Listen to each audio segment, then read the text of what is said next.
Nigobono omochumbe we constituency Nyaribari Churches Zairi Chanda Nyarekoba kwenekeria abamenyi ba constituency yo ngana chikonyara kobaga kwenekia oikiraniri chira aocha magendera nyarete kobaga kuriera abamenyi abo chinga kiche campaign okwana ekero arenge kobaga gutarira emagendero aime constituency yo Zairi Chanda nigo atebire eserekari ya Nyarekoba kwenekia anene ya Nyarekoba gochaka ubwaga chibwe chipara gwetania emerongevere ime constituency yo nabo igo kwenekia buna obisi ya Nyarekoba goikera abana abo tukugania bwa school fees kati abo kwena na chibasari gago kwana ime constituency yo Zairi Chanda boigo nigo enekeiri abaibori buna chibasari chekerasi chaikomigosi ekera school ye secondary go chabireta yale asobisi yae nabaibori banyarekoba gwesokia elinde banyarekoba kwenyoza chibasari chio chinga kichi school cha Nyarekoba chiko igorwa.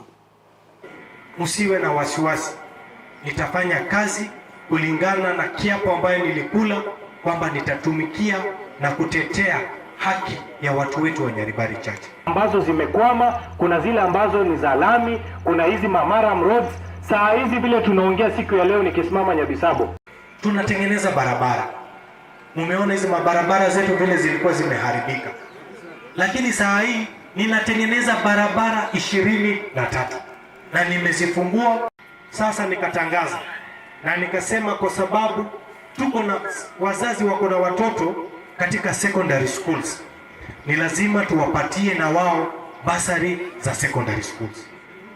Na wale ambao muli apply basari ziko tayari, tafadhali mkuje Keumbu utapata mwelekeo.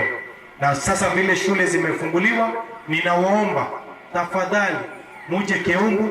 Mimi mwenyewe kama mjumbe siku hizi ninashinda Keumbu asubuhi saa 3 mpaka saa 5 ya usiku.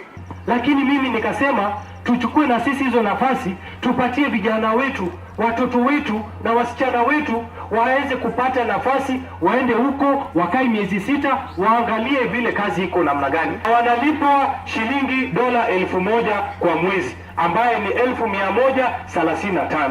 Iko makosa gani tukitoa vijana hapa Nyabisabo, hapa Nyaribari, hata vijana 300 500 waende huko ama 1000?